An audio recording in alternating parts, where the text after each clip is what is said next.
Kalau Kota Malang sih keren ya, maksudnya saya pikir TPID itu kita bersama-sama bersinergi dengan kinerja yang sangat baik. Tentunya juga ada BPS yang selalu Betul. bersinergi juga bersama TPID gitu ya. TPID di sini cukup solid. Jadi kalau lihat angkanya kemarin rilis BPS tanggal 2 Mei itu sudah ada ya. Jadi inflasi kita tuh 0,08. Kalau dibandingkan sebenarnya dengan 3 tahun terakhir itu jauh lebih rendah untuk periode yang sama Idul Fitri gitu ya.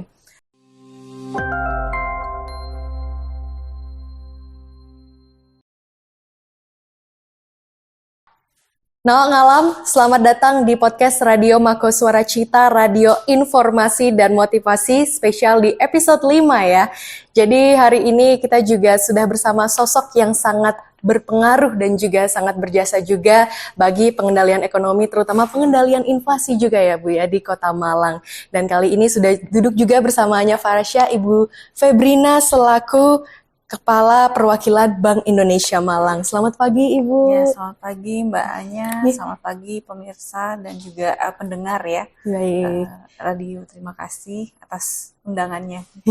Selamat pagi, bagaimana kabarnya juga dari Ibu nih? Alhamdulillah sehat ya. Kemarin olahraga ya. Oh iya, benar Bu, benar. Weekend harus olahraga supaya sehat. Bener, apalagi kemarin waktu di bulan April itu kita habis libur panjang juga ya Bu ya. Iya, betul sekali. Dengan adanya hari besar keagamaan nasional juga ya, Hari Raya betul. Idul Fitri. Dan pastinya kan kalau misalnya Nawak Ngalam yang sering banget membaca berita apalagi soal pengendalian inflasi di Kota Malang nih Bu ya. Itu pasti kalau misalnya Idul Fitri atau Ramadan itu pasti ada sesuatu nih tentang inflasi di Kota Malang ya Bu ya. Mungkin bisa dijelaskan terlebih dahulu nih buat Nawak Ngalam yang masih asing sama kata-kata inflasi. Jadi bagaimana sih kalau apa itu inflasi menurut Ibu Febrina selaku Kepala Perwakilan Bank Indonesia Malang dan juga kaitannya nih dengan Bank Indonesia? Ya, baik, terima kasih. Kalau inflasi sendiri ya itu didefinisikan sebagai kenaikan sekelompok barang dan jasa yang terus-menerus gitu ya dalam periode tertentu. Kalau misalnya yang naik itu cuma satu barang, itu belum berarti inflasi. Oh, iya. Itu secara harfiah. Terus sebenarnya apa sih hubungannya dengan Bank Indonesia? Jadi sesuai dengan Undang-Undang Nomor 23 Tahun 99 ya tentang Bank Indonesia dan terakhir itu sebagaimana diubah Undang-Undang Nomor 4 ya tahun 2023 tentunya itu tentang ini ya penguatan pengembangan dan penguatan sektor keuangan. Nah, tujuannya B itu ada 3. Jadi yang pertama itu adalah stabilisasi nilai rupiah, kemudian juga yang kedua memelihara stabilitas sistem pembayaran, dan yang ketiga turut mendukung stabilitas sistem keuangan. Nah, terkait dengan tujuan yang pertama, stabilitas nilai rupiah, itu sebenarnya erat kaitannya dengan kebijakan moneter. Tapi tentunya pelaksanaan dari tujuan tersebut itu ada 3 ya tugasnya terkait dengan itu melalui kebijakan moneter, kemudian sistem pembayaran dan juga makroprudensial. Dan BI melaksanakannya itu untuk pengendalian inflasi itu dengan namanya bauran kebijakan. Nah, tentunya tadi kembali ke yang tadi ya, stabilitas nilai rupiah tadi dicerminkan dari 2 hal. Jadi yang pertama itu terhadap barang dan jasa, dan yang kedua itu terhadap nilai tukar rupiah terhadap mata uang negara lain. Gitu ya. Itu yang lebih ke sisi moneter Bank Indonesianya. Oke, gimana sih Bu kalau boleh tahu nih inflasi itu gimana dapat berpengaruh sama perekonomian dan juga kesejahteraan masyarakat? Soalnya mungkin kan orang-orang kadang ngelihatnya, aduh inflasi nanti barang-barang naik, nanti seperti apa gitu mungkin. Ya sebenarnya inflasi dalam kadar yang sesuai gitu ya, maksudnya dari ya kalau di BI selalu bilang rendah dan stabil. Itu penting ya untuk perekonomian karena menunjukkan daya beli yang masih bagus dan perekonomian itu bergerak. Kalau misalnya seperti Malang ya, pertumbuhan ekonominya bagus ya di atas 6% gitu ya. Jadi pertumbuhan ekonominya tinggi itu pasti ada diikuti inflasi. Nah, tapi inflasi itu perlu dikendalikan itu tadi ya. Karena kalau nggak dikendalikan dampaknya banyak ya, terutama ke daya beli nanti akhirnya ke apa namanya kemiskinan ya, standar hidupnya itu apa namanya tadinya bisa beli banyak, ternyata nanti apa dengan standar hidup yang sekarang itu bisa berkurang. Kemudian juga terutama uncertainty-nya yang perlu dikelola gitu ya, terhadap perekonomian ke depan. Nah, terus tentunya kaitannya juga dengan negara lain gitu ya. Kalau misalnya inflasi di kita tinggi, tentunya nanti menyebabkan tingkat bunga domestik realnya juga lebih apa tinggi, jadi nggak kompetitif begitu untuk mendorong pertumbuhan ekonomi.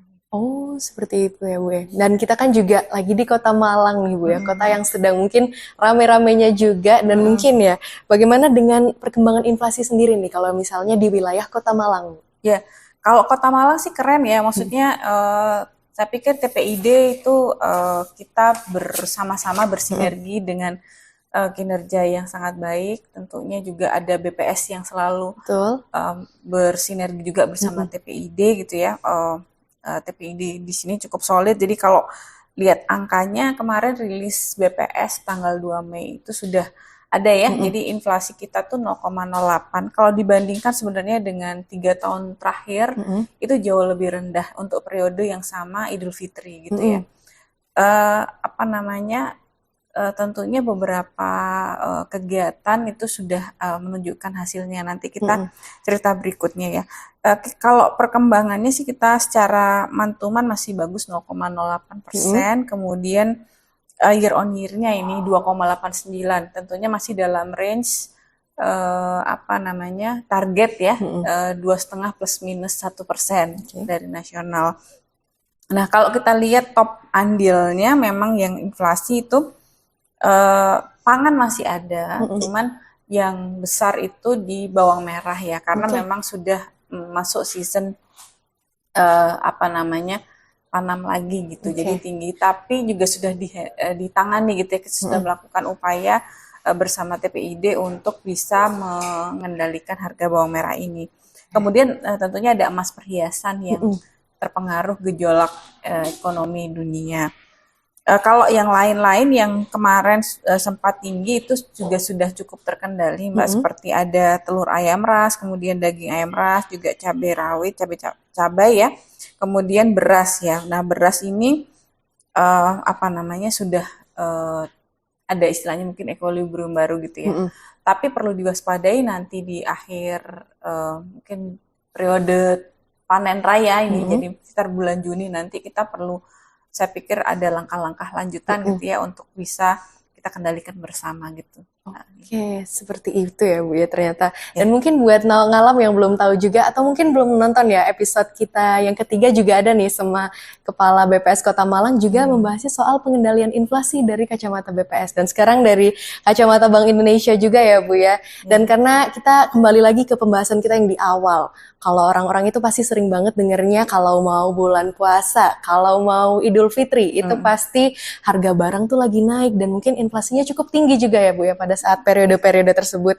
Nah biasanya kan memang ada beberapa upaya nih dari pemerintah Kota Malang dan sama Bank Indonesia juga. Nah ini kali ini upayanya seperti apa Bu dalam pengendalian inflasinya? Ya mungkin sebelum saya ke strategi pengendalian inflasi, tadi kan Mbak Anya sebutkan inflasi pada saat Lebaran ya, itu sebenarnya lebih juga pada selain dari demand pool ya, maksudnya permintaan yang banyak, tapi juga ada faktor ekspektasi yang cukup tinggi. Benar. Karena biasanya orang ini biasanya kalau Lebaran itu, kalau Ramadan itu harga naik. Benar gitu. Bu, Jadi, benar. Otomatis membuat ekspektasi. Nah, ekspektasi itu juga perlu dikelola. Jadi kalau pengendalian inflasi itu strateginya ada 4, jadi ya. Kalau secara umum dikenalnya itu ada keterjangkauan harga, tentunya harga yang terjangkau ya, kemudian ketersediaan pasokan, tentunya kalau pasokannya ada jangan sampai langka, itu juga kita bisa mengelola inflasi, kemudian menjamin kelancaran distribusi, dan yang terakhir itu komunikasi yang efektif. Nah, 4K ini tentunya dari sisi harga ya, misalnya itu kan Pemkot sudah punya namanya Wartek Inflasi ya, TPID warung tekan inflasi yang juga disupport oleh Perumda ya, Perumda juga dikelola juga Dinas Perindustrian Perdagangan. Tentunya ini bagaimana kita bersinergi supaya warteg inflasi ini menjadi hidup dan juga barangnya ada, kemudian ya buka tiap hari dan akhirnya harganya bisa mempengaruhi mempengaruhi harga gitu di tempat lain gitu ya, meskipun beberapa komoditi gitu belum dijual, tapi kita coba upayakan ya karena mungkin kelangkaan pasokan. Nah, kerjasama itu juga dilakukan bersama dengan daerah-daerah lain sebagai pemasok. Benar. Gitu ya. Kemudian apalagi ya, tentunya koordinasi juga dilakukan di tingkat Jawa Timur dan juga di Jawa ya, level Jawa. Iya. Waktu itu TPID Kota Malang juga ikut serta. Waktu itu Pak Wali rawuh juga untuk melakukan koordinasi. Dan tentunya juga ada saat itu waktu koordinasi itu kita melakukan kerjasama antar daerah gitu ya dengan daerah pemasok gitu. Benar. Kerjasama dengan Perumda yang Kota Malang. Kemudian tentunya kalau misalnya ada api, misalnya harga tinggi gitu ya, ya harus dikerucuk air gitu ya. Kalau ada api disiram air ya. Biasanya kalau harga mulai tinggi ya harus gerakan pangan murah, kemudian pasar murah itu digalakkan terus. Nah, BI ngapain sih? BI itu juga bersinergi ya, maksudnya untuk melakukan subsidi ongkos angkut, kemudian juga fasilitasi untuk kerjasama. Di sisi lain sebenarnya untuk pasokan, BI itu punya binaan-binaan. Jadi di kan Malang, kalau BI Malang itu Malang Raya, Pasuruan, Probolinggo. Benar. Jadi kita punya petani-petani binaan yang nanti kita upayakan produksinya masih bagus gitu ya, dan tentunya nanti bisa memasok ke daerah-daerah yang dihitung inflasinya gitu, seluruh daerah supaya tercukupi. Nah, kemudian yang nggak kalah penting sebenarnya adalah pemantauan administered prices gitu ya. Jadi di TPID itu kita pantau lebih lanjut gitu ya administered prices-nya gitu ya, supaya momen-momen kenaikannya itu tidak ketika barang yang tinggi gitu. Misalnya pas Ramadan terus ada kenaikan gitu ya. Jadi daya beli masih terjaga rendah dan stabil. Berarti juga sebenarnya mindset dari masyarakat ini juga berpengaruh ya Bu ya tentang inflasi. Soalnya kan masyarakat seperti yang tadi kita juga udah bahas pasti ada mindset, oh nanti bakalan naik nih harganya gitu, nanti bakal mahal gitu loh Bu. Nah itu kan berarti menjadi salah satu faktor juga ya Bu ya? Iya, betul sekali. Oleh karena itu peran ini sangat penting ya, Kominfo, kemudian Mbak Anya ini untuk memberikan komunikasi kepada masyarakat di Kota Malang terutama ya, supaya bisa belanjanya bijak gitu, nggak berlebihan, karena itu juga menjadi aspek pembentuk harga. Kalau misalnya nanti takut harganya naik tinggi terus berbelanja berlebihan itu juga mempengaruhi. Karena emang manusia itu mindsetnya begitu ya Bu biasanya, karena takut sama kelangkaan barang nih. Jadi mungkin belanjanya berlebihan, jadi kan supply dan juga demand-nya makin naik juga nih Bu ya ke para pemasok juga gitu kan. Nah, kalau tadi ngobrolin soal faktor-faktor juga nih Bu, ada nggak sih mungkin faktor-faktor lain yang bisa jadi pendorong inflasi nih yang terjadi di Kota Malang? Ya, kalau kita biasanya membaginya itu jadi ada 3 ya. Satu itu inflasi inti, ya itu biasanya pengaruhnya itu dari ada imported inflation-nya. Jadi itu yang kaitannya nanti BI di kantor pusat untuk mengelola nilai tukar. Kemudian yang kedua adalah dari harga pangan bergejolak ya, volatile food. Kemudian yang ketiga itu administered prices yang diatur oleh pemerintah. Kalau yang administered tentunya ke depan itu yang bisa kita jaga atau risiko ke depan adalah tarif-tarif ya. Maksudnya tarif-tarif dari pemerintah kenaikannya seperti apa. Jadi kita bisa memprediksi kira-kira setahun ini nanti kenaikannya seperti apa. Misalnya ini ada pengaruh geopolitik ya, supply minyak ya. Benar. Nah, nanti itu ke depan seperti apa. Nah, kemudian yang berikutnya itu tadi yang volatile food. Nah, volatile food ini tentunya kalau kita itu harus selalu ada mismatch ya antara supply dan demand. Nah, itu yang susah. Tantangannya di pengendalian inflasi itu adalah seperti itu. Jadi kapan sih misalnya cabai itu kita punya produksi itu yang bisa supply ke sini gitu ya, waktunya pas off season gitu ya, enggak pas pas dibutuhkan gitu ya. Jadi harus mencari. Nah, tantangan ke depan itu masih ada selain juga cuaca ini ya, El Nino, Benar. kemudian disusul La Nina, kemudian nanti diperkirakan juga akan ada lagi yang dalam El Nino dalam tingkat yang ringan gitu ya. Benar. Nah, itu yang perlu dikelola gitu. Jadi Benar. resiko itu dari pangan, kemarin waktu kita diskusi di Sekartaji memang Pak Prof. Bustanul Arifin juga bilang, coba lihat produksi padi gitu ya. Jadi biasanya setelah panen raya nanti di akhir bulan Juni mulai lagi itu harganya mahal. Nah, tentunya TPID harus berperan di sini. Misalnya kita nanti coba carikan pasokan gitu ya dari daerah lain untuk memenuhi kebutuhan di Malang gitu supaya paling enggak dari pasokannya terjaga dan nanti harganya terkendali gitu ya. Kemudian yang berikutnya juga rambatannya gitu. Benar. Jadi kalau misalnya pangannya tinggi kan ada beberapa inflasi inti gitu yang terpengaruh. Jadi seperti nasi dengan lauk komponennya gitu kan. Kemudian bakso gitu ya. Ya, seperti itu makanan-makanan jadi yang dipengaruhi. Kalau BI itu pasti ada lebih ke BI di kantor pusat terutama ya. Itu pengelolaan moneter. Jadi gimana kita ngelola pasar uang gitu ya supaya pengendalian moneter gitu ya supaya bisa tetap likuiditas di dalam negeri itu cukup baik. Oh, seperti itu ya Bu ya. Mungkin boleh dijelaskan lebih lanjut lagi kalau misalnya BI kan tadi kebijakan moneter nih Bu dalam pengendalian inflasi nih perannya. Itu mungkin bisa dijelaskan agak lebih jauh sedikit biar Nawak Ngalam juga lebih paham lagi nih Bu ya. Iya, terkait dengan nilai tukar. Jadi BI memiliki beberapa instrumen ya. Terutama yang pertama adalah BI rate gitu ya. BI rate itu sifatnya sinyal gitu ya kepada industri keuangan gitu di Indonesia, terutama perbankan ya. Kalau misalnya yang saat ini terjadi kan The Fed itu menaikkan ya bunganya gitu sehingga mempengaruhi sebenarnya capital flight atau keluar negeri gitu. Nah, itu sangat berpengaruh juga terhadap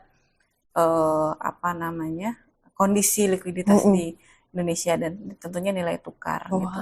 Sehingga perlu menaikkan level BI rate-nya. Jadi RDG April kemarin sudah dinaikkan gitu ya. Tapi bukan berarti terus kita ngerem perekonomian, enggak juga. Tapi ada sisi pro-stability-nya gitu. Nah, sisi pro-growth-nya ada. Jadi tetap kita mendorong perekonomian dengan beberapa instrumen lain nih, yang instrumen makroprudensialnya gitu ya. Tentunya untuk beberapa rasio makroprudensial itu kita sesuaikan. Itu kalau Gubernur BI istilahnya ada jamu pahit dan jamu manis gitu ya. Nah, ini yang manisnya gitu. Jadi tetap mendorong perekonomian supaya tetap berjalan. Wah. Ya. Seperti itu ternyata berat juga ya Bu ya peran BI, apalagi di wilayah Malang ini juga lumayan berat karena kan mungkin banyak sekali supply dan juga demand misalnya dari komoditas-komoditas tertentu dan pastinya kan ada hasil panen yang mungkin kurang baik gitu dan juga cuaca pasti juga banyak sekali yang perlu faktor-faktor yang perlu dipikirkan juga ya Bu ya sama BI ya. Iya, mungkin tagline-nya BI itu ada di setiap makna Indonesia tuh. Jadi emang insya Allah memikirkan semua hal gitu ya. Betul, jadi denyut nadinya Indonesia juga ya Bu dari BI juga. Nah mungkin kalau misalnya kita boleh tahu nih dari kebijakan apa yang lagi ditempuh sama Bank Indonesia dalam pengendalian inflasi juga nih Bu. Oh iya, tadi mungkin saya sudah sebutkan sedikit ya, mungkin RDG yang terkini itu menaikkan BI rate ya jadi 6,5%.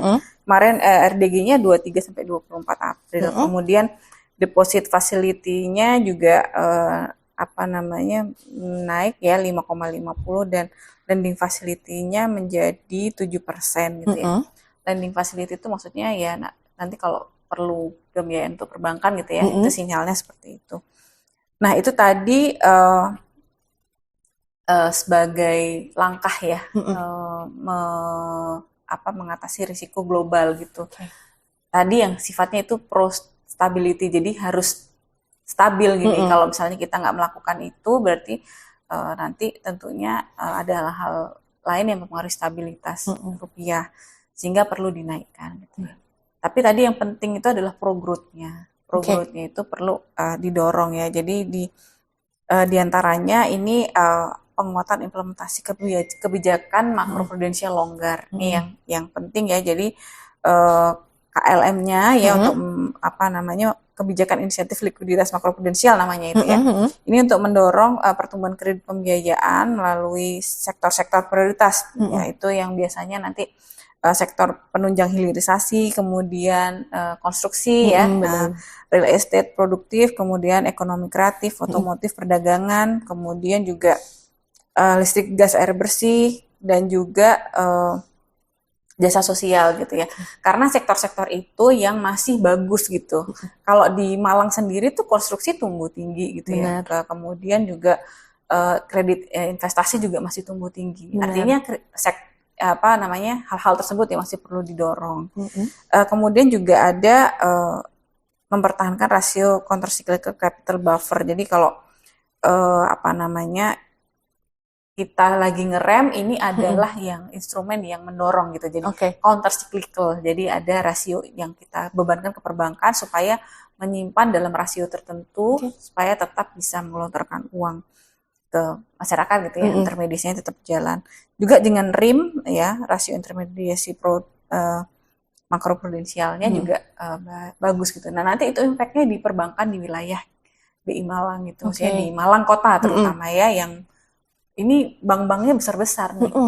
Ya, yang mewilayahi juga daerah-daerah lain gitu. Nah, itu penting itu dipahami. Jadi sebenarnya sudah banyak hal ketika ada tensi geopolitik itu sebenarnya BI sudah melakukan banyak hal untuk pro growth and stability perekonomian. Oke, baik. Nah, ini juga kita sudah dapat insight-insight baru juga ya Bu ya dari Kepala Kantor Perwakilan Bank Indonesia juga. Ini juga sangat sangat benar-benar sangat bikin terinspirasi juga nih Bu ya, dan juga makin lebih tahu lagi tentang pengendalian inflasi di Kota Malang. Dan mungkin ini ada closing statement terakhir dari Bu Febrina tentang pengendalian inflasi dan juga sinergi antara Bank Indonesia dengan pemerintah Kota Malang. Silahkan Ibu. Iya, terima kasih Mbak Anya. Jadi Bapak Ibu sekalian, pemirsa dan juga pendengar, tahun ini tuh mungkin sinergi itu perlu ditingkatkan lagi ya, dan juga diperkuat. Tentunya sinergi yang saat ini itu sudah sangat baik antara BI dan juga stakeholders, terutama pemerintah Kota Malang gitu ya, untuk pengendalian inflasi. Dan tentunya tantangan ke depan itu masih cukup banyak. Mari kita perkuat sinerginya dan juga memperkaya kegiatan untuk pengendalian inflasi di Kota Malang. Semoga Kota Malang masyarakatnya sejahtera semua, makmur, dan juga tentunya ini nyelip nih sehat ya. Karena sehat itu penting. Benar Bu ya, benar. Mungkin itu, terima kasih banyak Mbak Anya. Baik, terima kasih juga Bu Febrina atas kesediaannya hadir juga di podcast kita hari ini, dan semoga bisa ketemu lagi ke depannya membahas tentang mungkin hal-hal yang berbeda lagi Bu ya dari kacamata Bank Indonesia wilayah Malang. Dan itu tadi Nawak Ngalam, sebuah podcast mengenai sinergi antara pemerintah Kota Malang dan Bank Indonesia wilayah Malang ya, terutama dalam pengendalian inflasi. Dan sampai jumpa lagi di podcast selanjutnya.